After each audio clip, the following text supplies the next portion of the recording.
Underdog, use promo code alarm. They'll match you up to $100. I have a cup for Cooper Cup, I guess. Make sure when you're at the Cheesecake Factory, instead of paying a tip, just write alarm in there. I'm like MacGyver with running back room. Yeah, that's pretty true. That's true, and yeah, that's true. Okay, I'm getting word. We might get Joe Burrow in here. Hey, Joe! No, I'm not drafting anyone at all. I'm not going to, so quit asking. I've got information, man.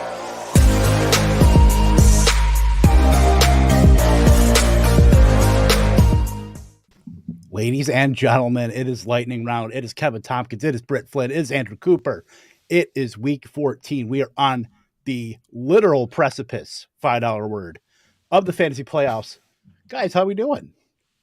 Whoa, is that the famous Britt Flynn that was co-host of the Fantasy Alarm show on Sirius XM on Monday? What? Too bright over here. Oh, is that her, dude? Is that her? That can't be her. That can't be her, dude. She was on the radio. Did you guys coordinate the sunglasses? This is great. we actually did. I wasn't ready. Kev knows I have sunglasses on the ready. Residual from last week's show, I guess. But yeah. While the intro was going, I literally ran over to my shelf. Enjoy San Diego Tourism Board glasses. Oh, let's go. So, let's go. Britt, tell us, what'd you think? Were you nervous? You shone right through. You crushed, dude. Your personality, Trey Bone. So tell us about it. Tell us about it. Yeah, I'm always nervous with everything. I'm just a nervous personality. But I feel like the caller questions and Twitter questions I handled really well on the spot. And Jukebox Monday was really fun, and Howard's awesome, as we all know. So, the best. Yeah, it made it super easy and relaxed, and it was just like this, like we were just talking football. So it was really cool.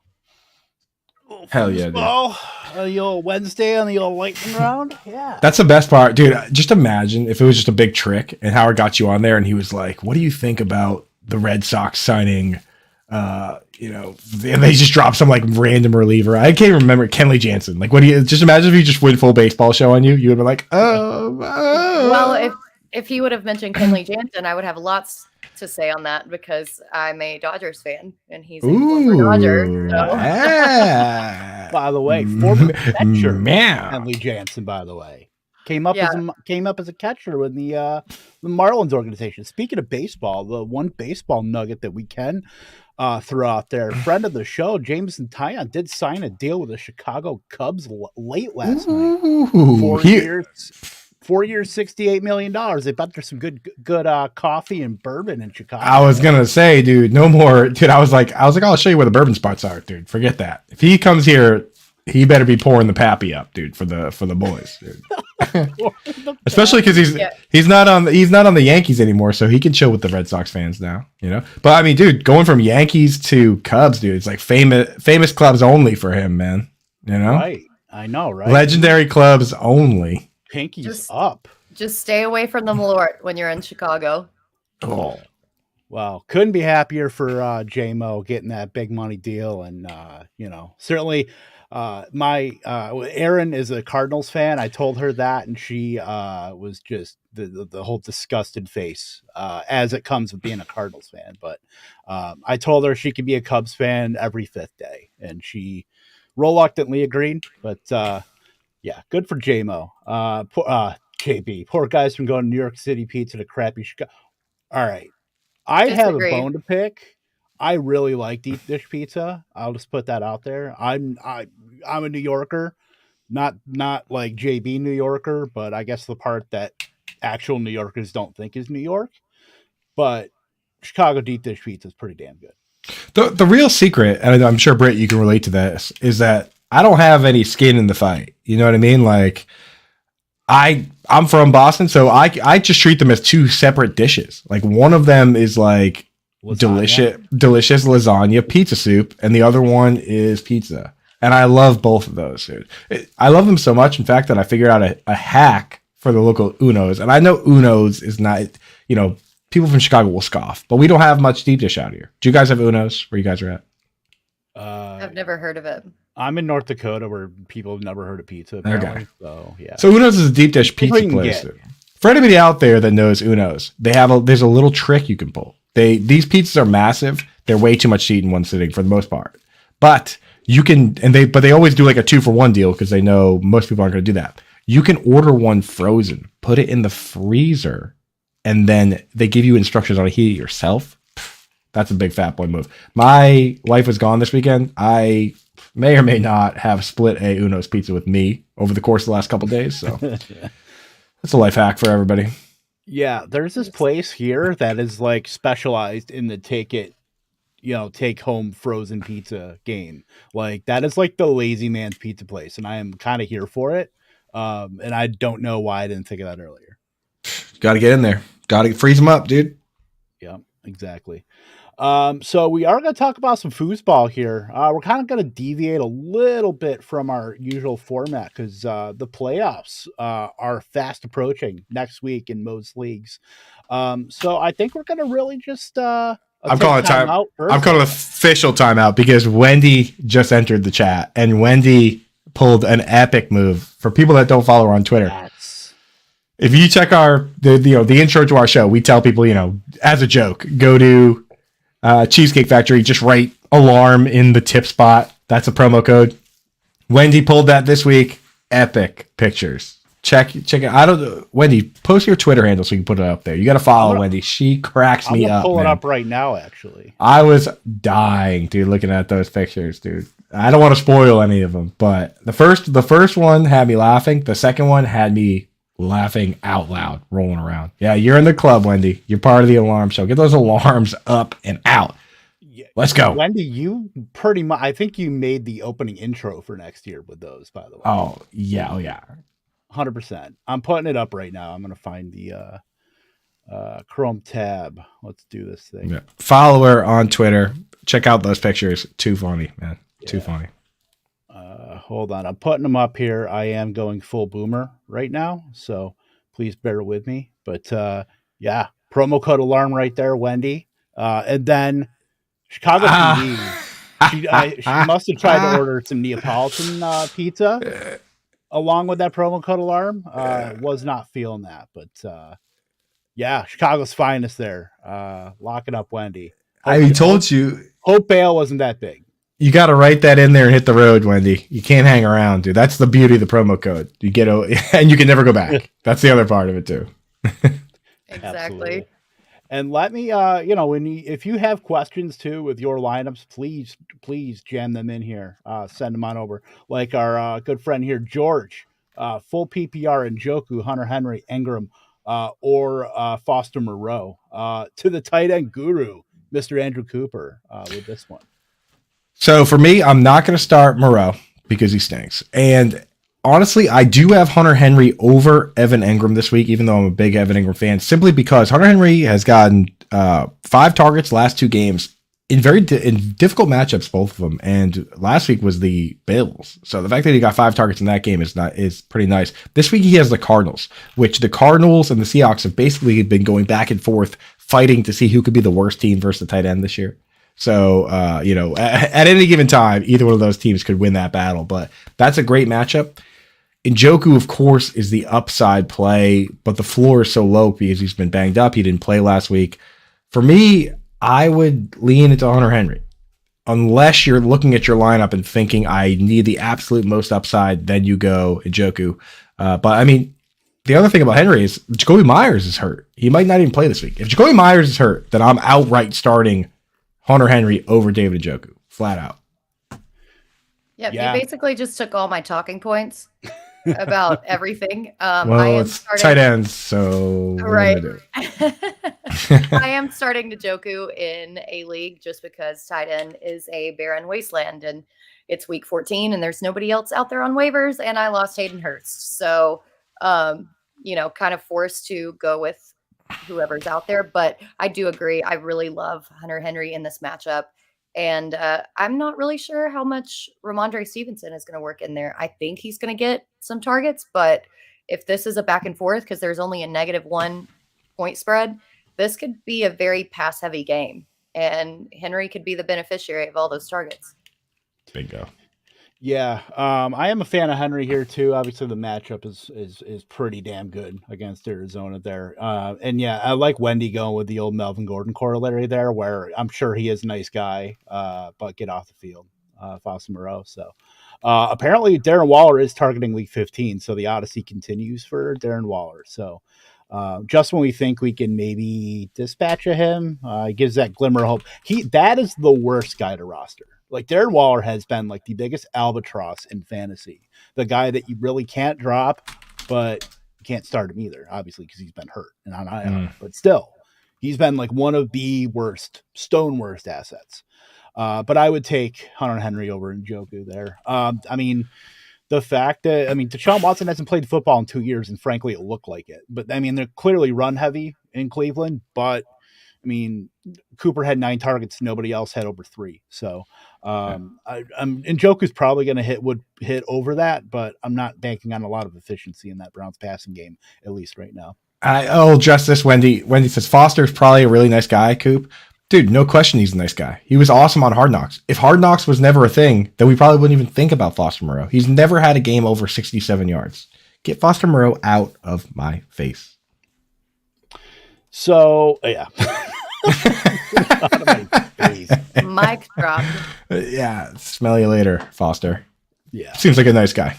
Yeah, nice guy. But he's a millionaire, so he's going to be just fine. Wendy, don't worry about Foster. he's not worried about any of us. Exactly. Right. So I'm going to try to pull up at least my Kings Classic lineup, because I do have some decisions there at the 11th hour, seemingly in this league, where there are such luminaries as Darren Armani, Pat Fitzmaurice, Marcus Grant. I did end up picking up Travis Homer at like 10 a.m. this morning. So now it's looking like he is the last man standing in that backfield. I mean, Tony Jones is kind of there too, but still, that my RB2 spot has been a kind of an ongoing, like a revolving door here. So let me pull this up here. I need to learn how to StreamYard. Apparently, there we go. So yeah, we've been. This is a very top heavy lineup. I'm 9-4 right now, third in this league. So yeah, right now as it stands, Homer needs to shed that scarlet letter, the Q tag there. This is the most Kevin Tompkins lineup I've seen in a long time. And this was auction too. This wasn't even a normal draft. I know, but just the Travis Etienne was your wide receiver 1 that you spent up on, I imagine, and then you've been piecing together your running back 1. You've been piecing together RB as you go. I see the Deion Jacksons and the Ty Johnsons and the Dare Ogunbowale down there. Oh, you had J.K. Dobbins too. Wow, that's probably the most you spent up on running back. Dobbins and Etienne, sassy dog. Well, it's funny how that worked out, because I ended up getting Etienne in that league. I wanted a decent running back to kind of anchor it, and then as usual, I'll MacGyver my RB2 spot. But then Dobbins only went for like $18. So, and I bid, and I didn't want to go that much over, but I ended up getting him anyway. I spent way more on running back than I wanted to, but I didn't spend over $30, I didn't spend over $29 on any player. And that includes AJ Brown, Waddle, ETN, even. I think ETN, Brown, and Sutton were all $29. But yeah, so my flex spot with some of these guys hurt. Sutton is likely not playing the way that's going. So, I don't know how you guys feel about any of those. And it sucks because the Broncos are just such a wasteland. They're the worst offense in football right now. But Kendall Hinton should be getting targets. It's going to be him and Judy, it seems like, and some Dulcich in there too. But aside from that, go ahead. The question is who you start if and when Jacoby Myers is like a late scratch. It's likely going to be, looking at these options, it's probably Ty Johnson. I kind of like Quez, dude. He's been pretty good, man. Quez Watkins I do too, but he has an AC sprain though. That's tough. Oh my God, he's got 2 arms. Brandon Lloyd and alligator armpit. He's got 1 shoulder. Yeah, he's also good for about 30 yards a game, if that. So yikes. Yeah, that's a tough league. It is tough league. I had to be, very top heavy here. But it's worked out. I mean, I lost by the skin of that Godwin touchdown that got called back because of the Donovan Jones or Donovan Smith holding call would have won me against I don't even know, I can't even remember who I was playing, but Pianowski. So well. But yeah, what about you guys? What are some of your decisions that you got to mull over for week 14? Well, Britt, you I got one? haven't paid attention to a lot of buys off of waivers, and I've dealt with so many injuries in all of my leagues that in a majority of them, if you're not on buy, I'm starting you. That's kind of where I'm at. But I do have one league that I'm really kind of flip-flopping back and forth. I've got Joe Burrow against Cleveland, who the last time they played Cleveland, they only put up 13 points. And then I have Dak against Houston, who is, projected to outscore them so much that it's probably going to go to a run-heavy game script very quickly. So I'm just not really sure who I want to go with in that situation. I think I'm lock buttoning Burrow there just because of the passing volume. I mean, we've seen Dallas. I mean, they're going to get by on their efficiency. I mean, between Gallup and Lamb, they had three combined touchdowns. They didn't really do that. Wow, easy for me to say. Do that much in the passing game aside from those touchdowns and as far as target volume. But Burrow's going to get there. Burrow's getting there no matter who the opponent is, whether it's Houston, I mean Cleveland. I don't know if Watson can keep up with them, but if there's anybody that could do that, it's probably Watson. We've seen a lot of volume games out of him without without DeAndre Hopkins. So give me Burrow. I think he's a slam dunk over Prescott, but I mean that's a good at least decision to have between those two. That's who I have in there. I'm just really waffling because of the previous matchup, and I'm just worried that Zach Taylor is going to let the game script get out of hand way too quickly. And then they're not, because the last game, Joe Mixon only had like 8 rushes because the game script was just out of hand. And once the game script's out of hand, it's very easy to key in on those pass catchers because you don't have to respect the run. And I'm just worried about that happening again. If you're worried about games getting out of hand, it's the Texans and the Cowboys. I know for sure. The spread is 17 or 16 and a half. It really doesn't matter. Like that's going to be a whooping. And there's a very real chance that Dak Prescott doesn't even play the fourth quarter of that game. I'm not doing that. So stick with Joe. You got it right. I know you're a Cowboys fan. You can just sit back and enjoy what should be a very easy win. It should be. It will be. The best part about the Bengals is that no matter what the script is, like whether they're up, whether they're trailing, I mean, they are always pass heavy. Like they are the third highest team in pass rate over expected in the league, right behind the Bills, right behind the Chiefs. So with passing, like just straight volume, like you don't ever have to worry about the Bengals. You might get that random Mixon game. Mixon did practice in full, I believe, today. So he's likely to be back. And I would figure Pirine to have a bit more of a role than he had before Mixon went down. But I mean, Joe Burrow's I think he's going to be fine. And as far as his passing values can be locked in. Yeah. And you also got to remember, this is a division game and the Bengals schedule, like if you look at the teams like the Chiefs, their schedule is super easy. Same with the teams like the Chargers. And you look at this game for the Cowboys, they're probably honestly treating it like a bye week. You look at the Bengals, dude, they have the Browns, got to win. Then they will have to go to Tampa Bay, which is a tough game. They have to go to New England in the winter, which they'll probably win that game. But I mean, the Patriots are one of those teams that, they're not the Patriots of old, but they can win any game really. Then they face the Bills, and then they finish the season with the Ravens, who they're currently tied with in the division. So the Bengals, winning this game is super important. The Bengals right before this, they just faced the Chiefs, and before that, the Titans. Like the Bengals' schedule, ruthless right now, dude. So they are scratching and clawing for every single win to try and win that division. So they are going to take this game very seriously. Whereas the Cowboys, I don't know, man. That game is yuck. It's going to be a disaster. It's like Kentucky playing Chaminade in the Hawaii frickin' Maui Invitational or whatever it is. Meineke Car Care Honolulu Limbo Bowl. Today I found out that Jimmy Kimmel is the title sponsor for the LA Bowl. Like Jimmy Kimmel, not even like Just you his know, show.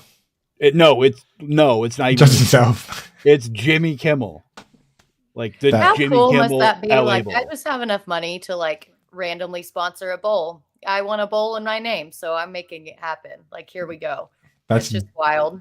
That's definitely the annoying stuff I would do. Like, I'd definitely be Elon Musk being like, you guys want flamethrowers? All right. I'm buying Twitter. You know, like that 100%. I would look. He lost $100 billion this year and he still has $100 billion. Like, he can kind of do whatever he wants. Must be nice. Like, absolutely must be nice. Eric here, is Swift okay for this week? I mean, Swift got, a much bigger role. I think that a lot of people anticipated, just seeing what the share that Jamal Williams has had. I mean, Swift had 6 targets, was in on 51% of routes and 51% of snaps. I think Jamal Williams 20 and 30% on routes and snaps. Like, Swift season is, I don't know if it's all the way back, but it's back enough to where I would feel very comfortable starting him. I don't think it's any question he's on the top 12 kind of periphery. I think talking about this tweet.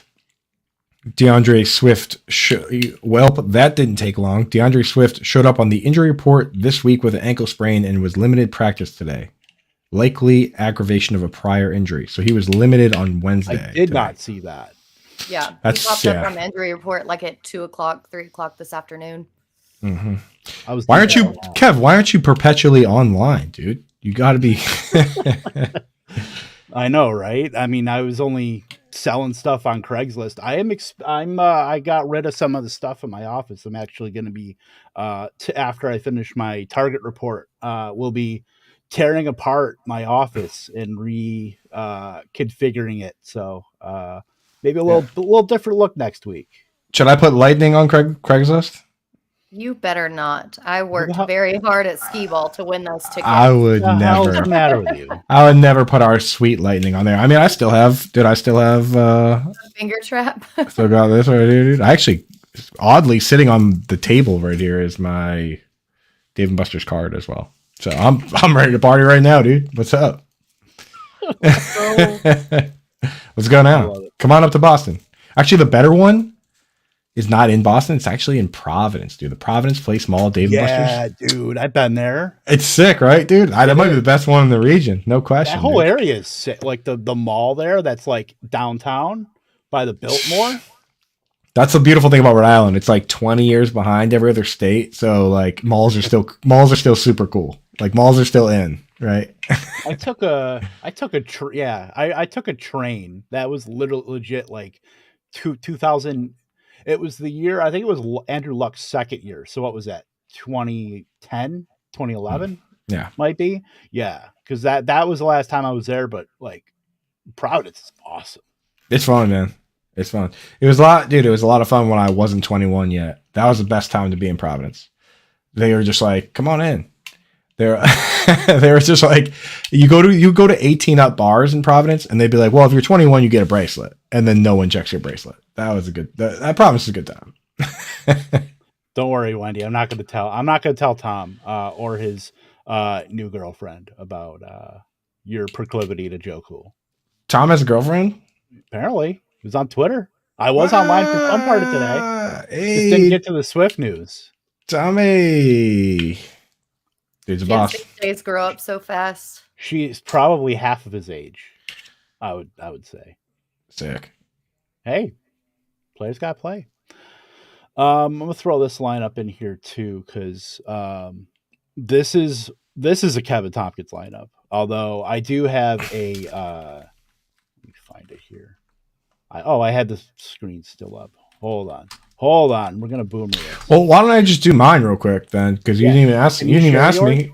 No, I can share it verbally. It's pretty easy. It's a pretty easy question, but the decision on which way to go maybe not super easy.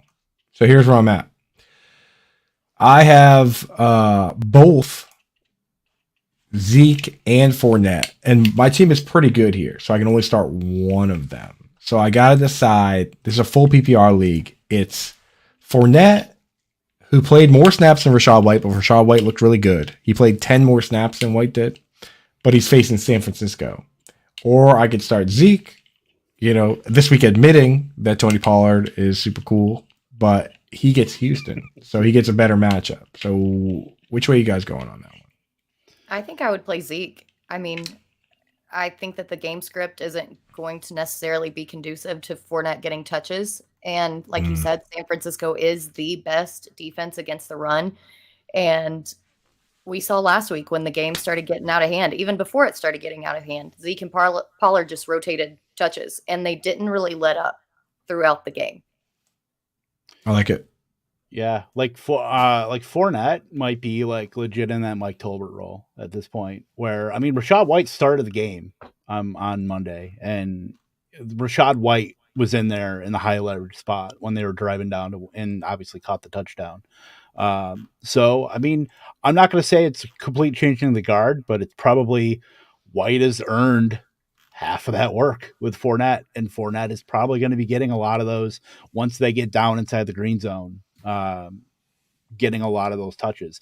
And then, because Tampa Bay is just a high value touch, like a palace, high value touches live in Tampa. So Fournette's still going to have receiving upside. No, White's not going to take 100% of that role. That's just not going to happen. But obviously Fournette's still going to be, he's getting the touches you want, still getting the receiving touches. He's going to be getting the goal line stuff. Like, that's great. That's like an automatic RB2. And then we know with some volume, if that game is competitive, Tom Brady hasn't been that great except to Chris Godwin lately. So give me Fournette. Yeah. Fournette and Zeke. Wow. I am booming this tonight. See, and this is important though. It's in a league that you're in, Kev, and I'm playing against Linda. So it's important that I crush her. Oh, the besties. I should have known when you had Zeke. Oh, wait, you got Zeke everywhere. Never mind. I also have Barkley and CMC. That's why I need to decide between these two. Do I have a stake in the matter if you win? Will it affect my playoff standing? It might. Now we're getting down to the nitty-gritty. Actually, no, it wouldn't. You're 10-3, so you're good. You're safe, dude. You're good. Has no effect on you. That team is a wagon, by the way. I think my team could come around. We have similar points for.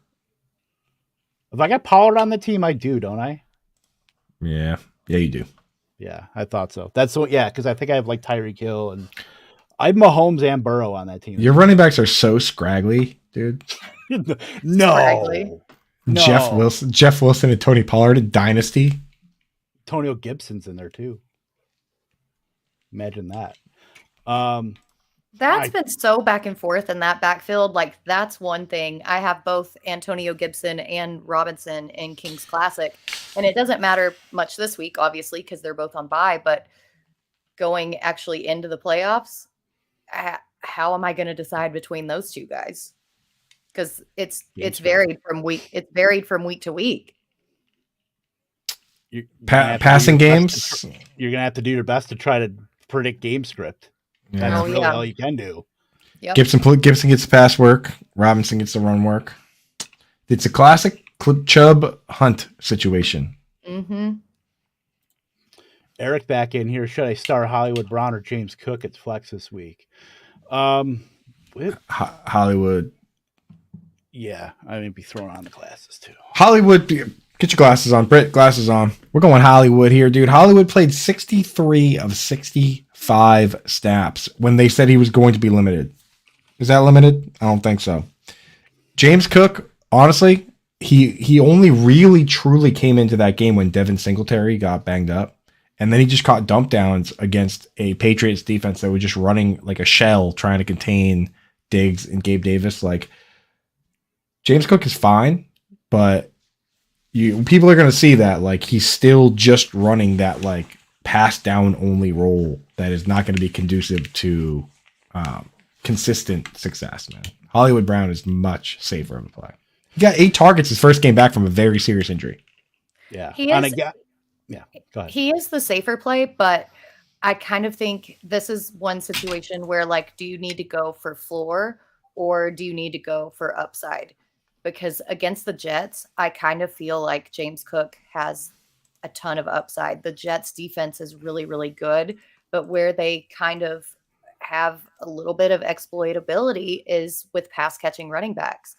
And that game script is going to need Josh Allen to pass a little bit more. And really, James Cook is going to be that only shorter option. And the Patriots are pretty good against the pass. So Brown has a safe floor, but if you need somebody to just go off and perform a magic trick for you, I kind of like Cook. Here were the routes run last week with Devin Singletary was nicked up briefly. He ran 14 routes. James Cook ran 15. Nyheim Hines ran 11. So they're still splitting. That's what I worry about. And I don't know, James Cook. Yeah, it's tough. I don't know. Like I don't know if I can make that click for James Cook right now. I mean, the fact that Marquise Brown ran 96 or 97% of the routes in his first game back kind of tells you how they feel about his health and where he's at. So, I mean, I think he's got to be in your lineup. It's like at least the top 20 wide receiver play, and I think Cook is probably going to settle in that just outside the RB2 spot. He did look good. I just want to see him play a game where he gets like 50% of the snaps. You know, then I'll be like, let's do it. Yeah, I don't know if you guys heard, but he is Dalvin Cook's brother, so that might weigh into some of that. Is he? Yeah. Do you know that Marquise Brown's Antonio Brown's cousin, though? So, just saying. Expired. Canceled. Yeah. Yeah, it's more the second. It's more the latter. Yeah. And I'll pull up Wendy's here. Foreman is out. Chark or Osborne? I am not touching KJ Osborne with a 50-foot pole. There is not a pole long enough that I would attach myself to that train. So, Right. No, and here's another interesting development that came out today. Basically, you know, the Vikings have already had problems on their secondary with Andrew Booth being out, Cam Dantzler being banged up. Today, 3 people, including Harrison Smith, did not practice due to illness. So their secondary could be without even their backups and the top of the top. So I think Chark, even with ARSB in there, is a smash. Question for you guys. Is Harrison Smith a Hall of Famer? I think he has to be. He's still so good, dude. He's still close. He's everywhere, man. He's everywhere all the time. I think he feels like one of those guys that's gonna be, the players are all like, everybody who played against him and with him would be like, there's no doubt he's a Hall of Famer, but then like the writers will push him. Like Art Monk was on the ballot for like 25 years and they finally put him in. Yeah, he seems like one of those guys that's clearly like really good and one of the better players of his time when he played. But I mean, I don't know, it's tough. He, like, you could probably say the same thing about like Justin Simmons in a few years. I feel like he's going to be like the same kind of case. Yeah, it's hard with safeties, man, but he does it all. You know what I mean? He's in the backfield making tackles for losses on big plays, interceptions, fumbles, dude, the whole deal. So I just feel like he probably should, in my opinion, he should be. I don't know about the chat finding the hot girls. I don't know about that. For gonna be, that's a good sign, dude. That's the porn bots find your chat, so that's a good sign. If your show's just not getting enough attention, then they don't show up. The ladies don't show up, dude. So that is true. Let me take a look here. I'm looking at my lineup. So one of my lineups here, clear 8 and 5. I did name it wide receiver adjacent because I have about 1,000 of them, but I do have the full on Joe Burrow, T. Higgins, Jamar Chase stack in a redraft. But other than that, I have been trotting out Cortland Sutton till the cows come home, which has been very tough. And with him doubtful right now, that spot is being occupied by Darius Slayton, who I'm fine with, but if Treylon Burks matchup. Yeah, it's tough. And I have Treylon Burks in my flex right now. I also I'm looking at like Corey Davis, Donovan Peoples-Jones. Like if Burks doesn't go, I think that's a question. DPJ versus Corey Davis. So the Cincinnati defense has been pretty good against wide receivers, but where one of their weaknesses lie is DVOA against the wide receiver too. So if that target share can kind of switch, come down from Cooper just a little bit and kind of slide towards DPJ, I really do like DPJ. Bang, dude. Love that stat, Britt. And DPJ, he did play 60 of 63 snaps. Like, we know who the two wide receivers playing the whole game are on that team. Whereas Corey Davis he's second to Garrett Wilson, but it's not set up the same way where they play every single snap. You know what I mean? So I like DPJ there. Do it. All right. Well, that's if Burks doesn't clear concussion protocol. Well, yeah, Burks is always in if he's healthy. Duh. I mean, he's like the only thing other than the 35-yard deep shot to Chiggy Okonkwo. That's like the only thing you can bank on in this passing game. Maybe. Plus the DPJ. Give me another turn touchdown. I get those 6 points. The future is Chig. It's happening. Let's. Eric's got a team he wants to take a look at. Let's pull that puppy up. Yeah. And by the way, Coop, I think it was you who said something to me about, dude, Chiggy Okonkwo only plays like 12% of the routes. He only does. When I mentioned him a month ago. Can you rate my team? T-Law, Eckler, Coop's hiding out behind the chat box. T-Law, Eckler, Swift, Amon-Ra, Terry, Kirk, Freiermuth, Cardinals, defense, Daniel Carlson. For the audio listeners, by the way. Yes. Can you rate my team? Look, Trevor Lawrence, I have a little bit of issue with. I think the wide receiver or the running backs are fine. Kirk, Terry, Amon-Ra, I think that's pretty solid too. Freiermuth has been like one of the only real stalwarts in the passing game for the Steelers. I mean, we know Deontay Johnson is Mr. Inefficiency and Pickens is on and off too. I got to look at the Cardinals' remaining schedule, but I don't mind it. What do you guys think? What would the record for this team be if Swift and Amon-Ra would stop getting tackled at the 1 inch line every single week, dude? Oh my God, I swear. Yeah. Jamal Williams has 8 carries from the 1 yard line and 2 more from the 2 yard line. Almost all of them, I feel, are from those 2 guys getting tackled at the 1 yard line or right before the end zone, man. So I like that squad, man. For your first fantasy team, you crushed, bro. I mean, and you're in a good spot going in the playoffs. Like Freiermuth, you got to feel good about him. He's one of the few set it and forget it tight ends available. You know what I mean? So yeah, he's feeling good about it. 4 in PPR. He's good, man. That's crazy. Mm-hmm. They traded Claypool. It's wheels up. Yep. There ain't many of those guys, but at least if you got one, you're feeling a lot better than the field, certainly. ABC to EFG. It rolls right off the tongue. Should I start Rashad White, Latavius Murray, or Donta Foreman? It's got to be Rashad White, just with the role that he's walking into at Tampa. I know it's a tough matchup, but I would rather bank on a running back where you're getting high-value touches versus the lowest scoring offense in the league in Denver or like pretty much the third, I think, in Carolina. See, I'm going Foreman 100%. I think that this matchup is just too good to pass up. I know that Foreman's been dealing with a little bit of an injury, but he says that he's 95% sure that he's going to play. And it's going to be, at Seattle, probably going to rain. I haven't checked the weather report, but seeing that it's Seattle, probably. So I just think that ground game combined with that really bad offense is going to really benefit Foreman. Yeah, Britt makes a good point. The Bucks, 49ers, not only are the 49ers one of the best run teams, but that game, the over-under is 37.5. Yuck. So I'm not super interested in that. I'll go Foreman as well. I will say, I'll kind of amend it and say if it's full PPR, I think I would still take White, but if it's half or standard, I'll take Donta Foreman. Yeah, I think that's right. Then we'll go over to Antonio. I have Fields on bye, locked up a bye week 15. Should I keep Deshaun and start him or drop him for Goff, Mike White, or Tyler Huntley? No, you can't let somebody else have Watson, even though the best start of those guys might be Goff, dude. That game is probably going to be a shootout. Yeah, right? 52 over under.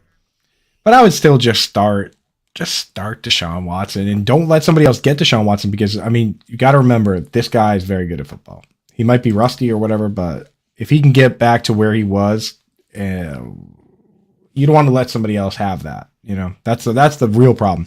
Like, you're not going to be upset if somebody picks up Goff and starts him against you in the playoffs, but if you lose because you carried Deshaun Watson this whole time and then dropped him and some idiot in your league picked him up and started him against you, you're going to be sad. So I would just start Deshaun Watson. Yeah. See, that's where, go ahead, Kevin. I'm just going to say that's where I'm at. I have Jalen Hurts in a league, but I picked up Deshaun Watson because I don't want anybody else to have him. So knowing the kind of upside he provides, I mean, he's not going to be, 20 pass attempt, 131 yard like he was in his first game in 2 years. I mean, he's got to get his feet wet under him, but Watson's Watson. You can go off at any time. Mm-hmm. Yeah, I don't think Watson's going to do great this week. But, like you already said, you locked up a bye. If you pick up Goff, who does have a very favorable matchup this week, next week he gets the Jets, then they get Carolina, and then you get Chicago, who have Jets all been are good. very decent. Yeah, the Jets are very good in pass defense.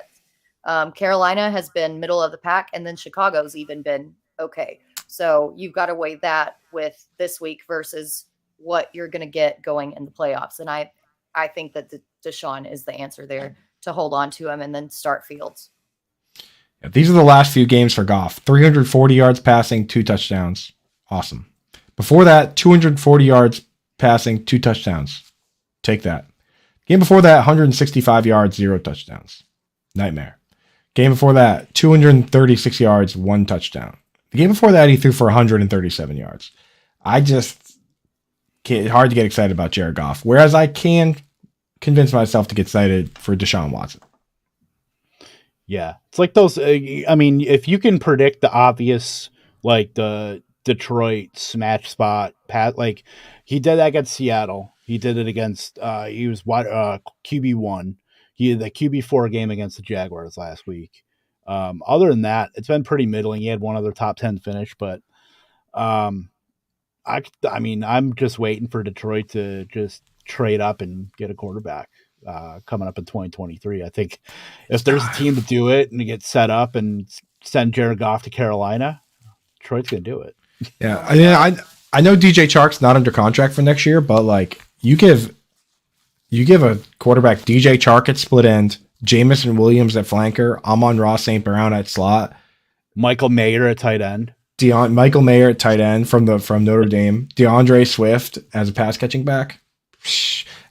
Blocking behind Arkansas's own Frank Ragnow, Penei Sewell, who's the other guy? Taylor Decker. Taylor Decker, dude. Whoa. Dude, They've got lots of puzzle pieces. They just need to make them fit. I feel like that entire, like they have the whole puzzle and then Jared Goff just spilled like a big glass of water on the whole thing, dude. Like made the edges swell up so that nothing fits. Yeah, exactly, dude. That's exactly what happened, dude.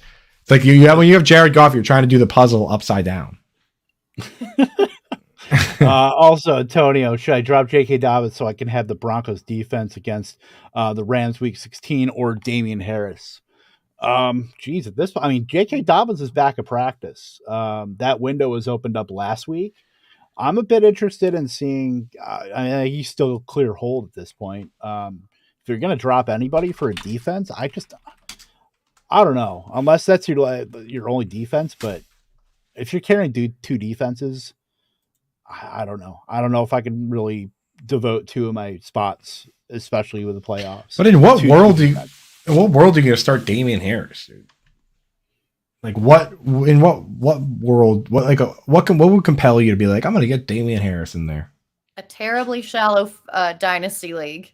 Yeah. Like I like Damian Harris, dude. I met him. He's a good guy, but like Ramondre Stevenson is getting most of the work even when he's healthy, you know? Yeah. He's leading this team in targets like the last 6 weeks. Yeah. And the Broncos defense hasn't even been that great from a fantasy perspective. Like they've given up quite a few plays when they shouldn't have.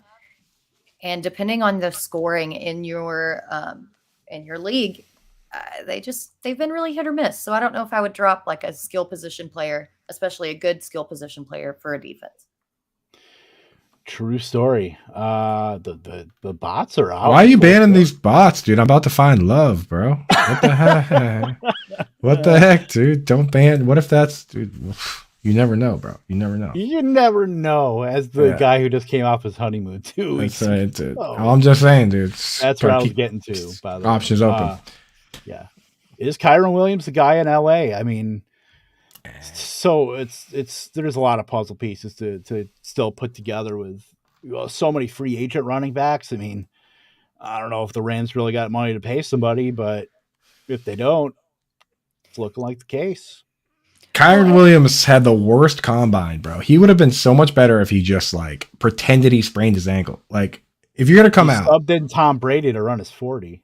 Like, dude, that's the thing, man. Like, you are allowed. Like, if you can be fast and under 200 pounds, fine. If you're gonna be over you can be slow and be like 220 pounds. If you're gonna come in way under 200 pounds and be slow, yikes, dude. He definitely fell multiple rounds because of that.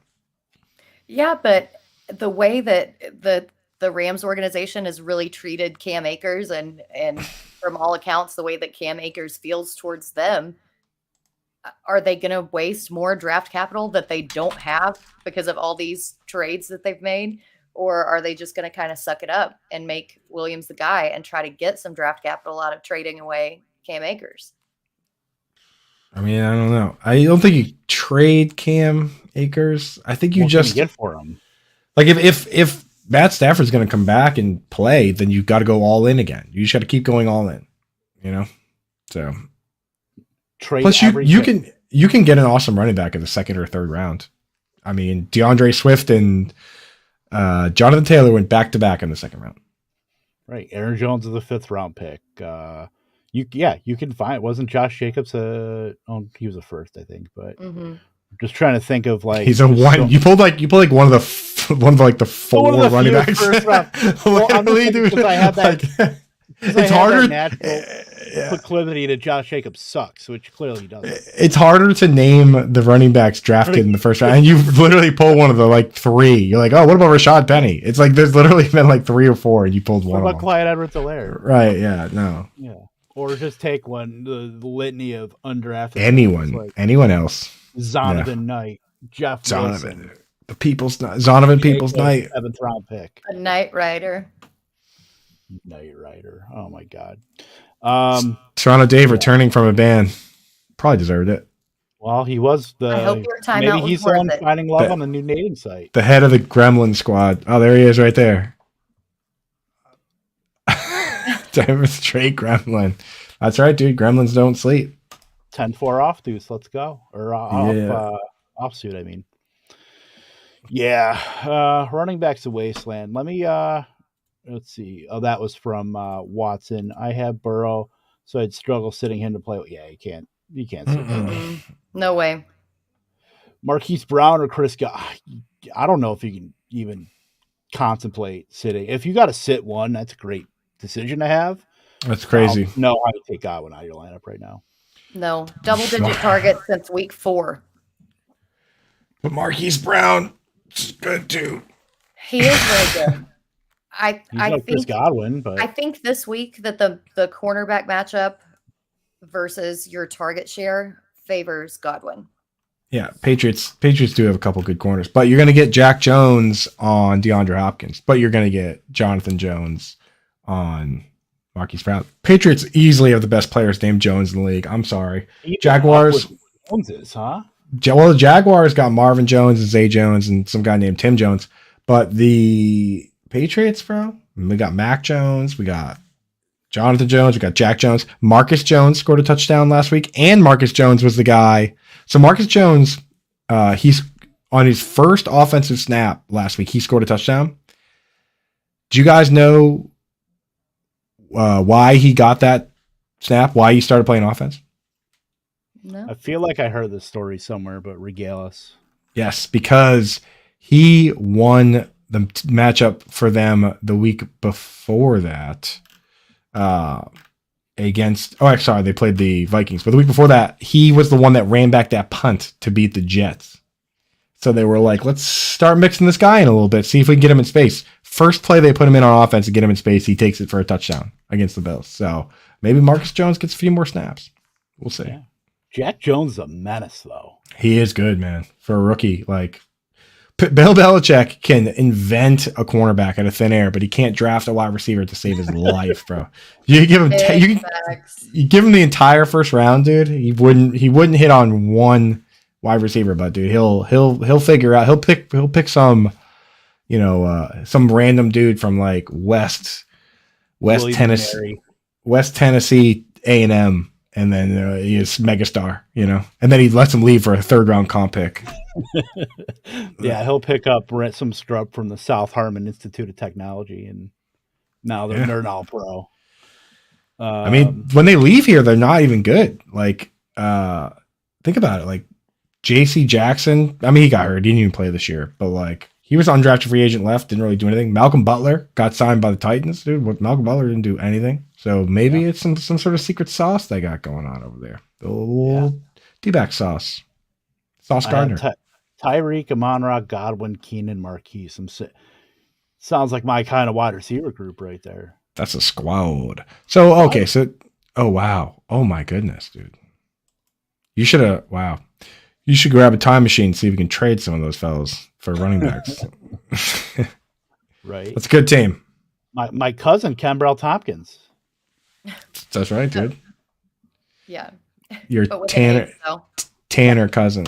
The Taekwon Bethel Johnson Thornton.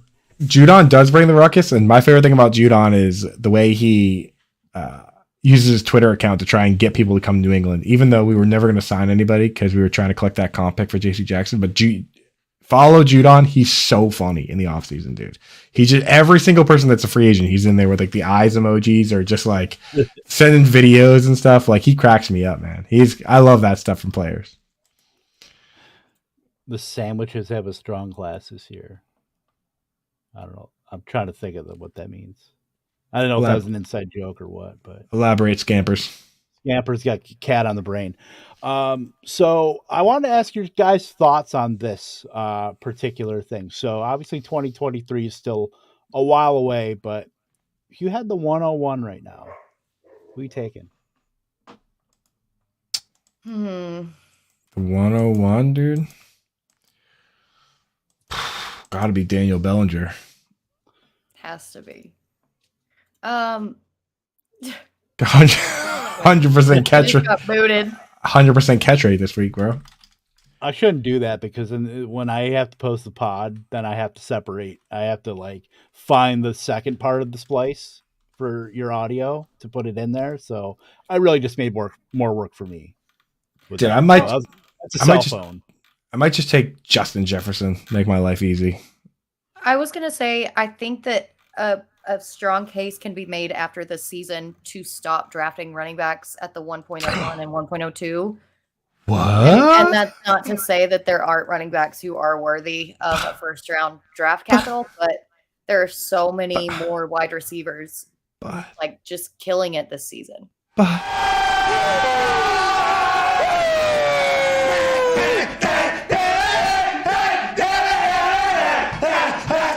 Shut that off. That's so loud. We're going to find a version of that is less quiet. That is less loud. I actually brought the decibels down on that. It was louder? It was louder? It was much louder, actually. Yeah. I mean, dude. Might be the first year that, because Antonio Brown was the consensus 101 in 2018, was it? Mm-hmm. Yeah. Might be the first time we get a consensus Justin Jefferson 101. I mean, there's Stephon Diggs, there's Tyreek Hill, there's Devontae Adams, there's Chase. Yeah. And I think Devontae Adams overtakes Stephon Diggs this week for the overall wide receiver 1 in PPR. I know that you should draft a wide receiver first overall, but I'm still going to draft a running back. And here's my explanation why. Have you ever had a dream that you want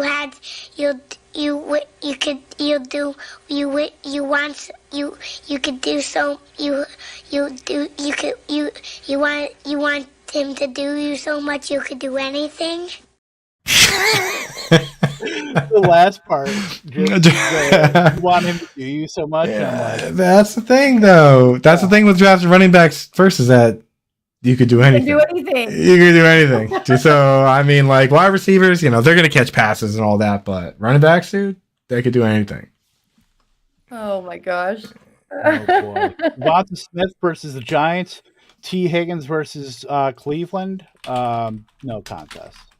Yeah. T. Dude, Scampers with a great point. Pull that point up by the old Scampster right there, dude. What? The Right here. Why not draft both, dude? If you look at receptions this year, Austin Eckler has the 4th most receptions of any player at all. Like more than Devontae Adams, more than Travis Kelce, more than like Amon-Ra, Cooper Kupp, you name it. Like the only people with more receptions than Austin Eckler are Tyreek Hill, Stephon Diggs, and Justin Jefferson. So that might be the play. That might be the move.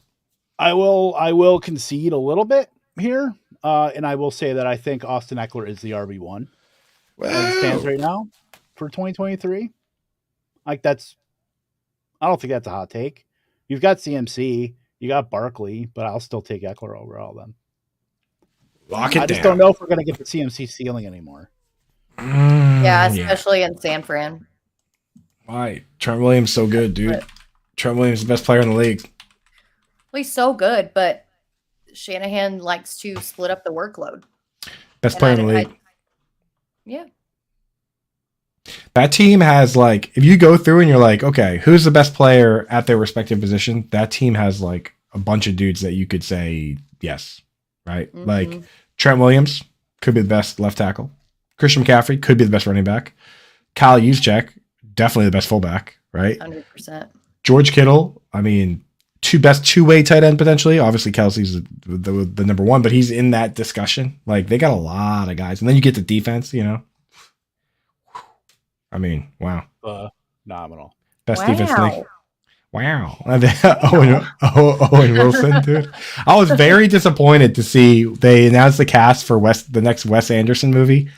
Every single normal Wes Anderson guy is in it. That's always in all those movies. No Owen Wilson. I'm disappointed. He better make an appearance because he's been in virtually all of them. So, wow. Yeah. So you guys Higgins over Devonta Smith here? No, keep going. T. Higgins. I like Higgins. I just don't know how you can sit him. Even Got for it. Devonta Smith, who is fantastic in that offense is consolidated, but I just don't know how you can sit Higgins right now. Old Christian Kirky against Tennessee or Keenan Allen versus Miami. Whoa. Oh, Kirky. Whoa. You'd be offending Mr. John Pemba, who always, no matter what, picks Keenan Allen in these start sets. I'm sorry, his matchup's too good. And Zay Jones is still on the injury report, and Kirk had over 100 yards last week. The Titans are literally last in fantasy points allowed to running backs or to wide receivers. I don't think that there's any way that Kirk doesn't smash this week. Yeah, I got Kirk ahead. Dude, Zay Jones there? Evan Ingram's back. Yeah, I think so too. Evan Ingram's so back. Look out, everyone. We got a trade question. Ask Scott Frankel about Evan Ingram. Frankel can eat it one. Trade alert. Dynasty, I got offered Patrick Mahomes and Garrett Wilson for Justin Fields and Amon-Ra and a 23 first. Is this super flex, MJ? Michael Jordan?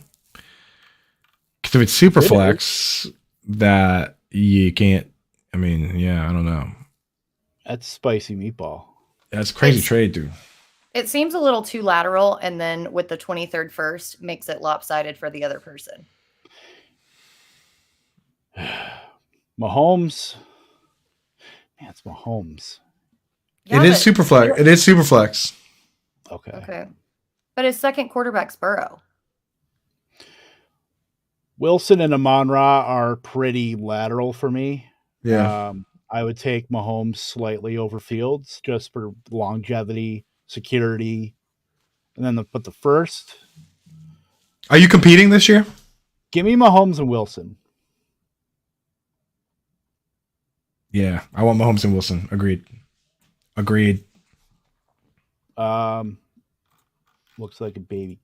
Who? Oh, the kid looks like a baby Kev. I don't know about that. I think it looks more like a baby Jordan Loop, if anything. And that gif will always remind me of Loop. Mike White versus Buffalo or T Hunt. Huntley. Oh yeah. So confused. I think you have to go Huntley. The Mike White experience ended last season against Buffalo with 4 interceptions. This game's going to be much of the same. I think that you're going to get our first real snow game of the year, which is going to make it even worse. I know that the over-under in the Pittsburgh-Baltimore game is low, but Huntley does have that rushing upside, and I think that Mike White is just going to be a turnover machine. Could see that. Hope the Jets get another quarterback at some point for 2023. I don't know if they're going to completely Josh Rosen, Zach Wilson, but God, who knows? Who would even take him in a trade? We'll wrap her up here in a second. I had another question from Richie. Mike Evans or Bam Knight in the flex? What do you guys think? Because Mike Evans. Yeah, it's Evans. Gotta be. Yep. Carter's back this week, so muddled that. I mean, Ty Johnson might have the most insulated role in that entire rushing or in that running back. They did come out and say that Zonovan Knight will keep his role, but still, Mike Evans' role is pretty locked in. Yeah, he just kind of fell by the wayside on Monday, but I'd say that's more closer to the Bear projection than anything here. Other than that, he'll be fine. Who has better defense win the Super Bowl this year? Dallas or Philly? Dallas all the way because they have Defensive Player of the Year, Micah Parsons. Philly's got 2 good corners, but Dallas' defense overall better. I mean, like, dude, even not only DeMarcus Lawrence gets to the quarterback, but Dorrance Armstrong also getting to the quarterback all the time. Yeah, bro. They got some big boys. They got some bad mamma jammas over there, boy. Yeah, they do. Well, I'm just worried about Anthony Brown tearing his Achilles. That's really going to impact the secondary. For sure. Mark Andrews versus Pitt, TJ Hawkinson, Fitz Andrews. I don't know, man. Dude, Hawk versus Detroit, that game has a 51.5 or 52 point over under. And dude, look what Evan Ingram did against Detroit last week. I'm just saying, I might, there's an outside chance I have Hawk ranked over Andrews this week in my weekly rankings. Don't at me. Is Huntley the Mark Andrews whisperer though? Well, he did throw him a ton of targets last season, but it's those narratives, man, we chase them. We don't always catch them. It's still Mark Andrews. But gee, never blocked a day in his life. Yeah, if you can still trade, in that league, right? Trade somebody, dude. Right. Yep. All right. Last one. Hunter Henry, Evan Ingram. I said not to at me. This is we'll end on Andrew Cooper, Sophie's choice. Hunter Henry or Evan Ingram. These are my babies. These are my sweet baby Rays. But it's got to be Hunter Henry, especially if Jacoby Myers is out. If Jacoby Myers is out, it's no question. But I think it's already pretty close. I mean, it's already probably Hunter Henry just because it's the best possible matchup. And Hunter Henry, 5 targets last 2 weeks. 15% target share. I mean, come on now. Come on. And speaking of come on, we're gonna come on out of here. If we helped you, I'm gonna put on the sunglasses too because I'm gonna. You got to get some shades, Britt. Let's go. I mean, I'll put on another pair for you. This room doesn't have any windows, so I don't have any extras in here. I got you, dude. Don't worry about it. I'll draw them on. I'll do that in post. Perfect. Yeah. If you were watching this video and you want us to be able to feed our kids later, drop a like on that video. Helps us out and lets us get some more the budget for more sunglasses. Maybe Britt can get a pair. Maybe Britt can get a pair, dude. You can get 2. Maybe I can get 5. I want you to get 5. I want you to get 2. I'm trying to see if I have any more here. Everybody donate to Coop's Sunglasses Fund. What is the world? What the hell are you doing? I'm trying to see if I have any more. What is the Guinness World Record for most sunglasses worn on a face? I can guarantee it's more than 3. Let's see. Yeah, I would probably too, but who is dumb enough to even try? We'll see. We'll see on the FYF morning show on Better Sports Network. that's where that might happen. Sunglasses are sauce. All right, we're getting on out of here. We'll be back. Same bad time, same bad channel. Britt, Coop, anything else before we get out? I'm good. Just good luck, everybody, this week. I know week 14 is really rough with all the bye weeks. And if you're on the very edge of the playoffs, may the force be with you. Yeah. For all those college football fans out there, if your teams are in bowls or whatever, I just hope that everybody has fun and they get their homework done. Imagine doing homework in this economy. Got to, dude. Got to. Those kiddos. Carmelo Anthony didn't. No, of course you didn't. Of course he didn't. I have intimate knowledge. Well, you're averaging a double-double, then you don't do homework, dude. Charles Barkley already said that. You win a natty. I think you're pretty much exempt. Ain't nobody doing no homework. I know, Sure. not in this economy. We're out of here. Same bad time, same bad channel next week. We will see you playoff party peoples next week. For Britt, for Coop, Kevin Tompkins, and I will say toodles.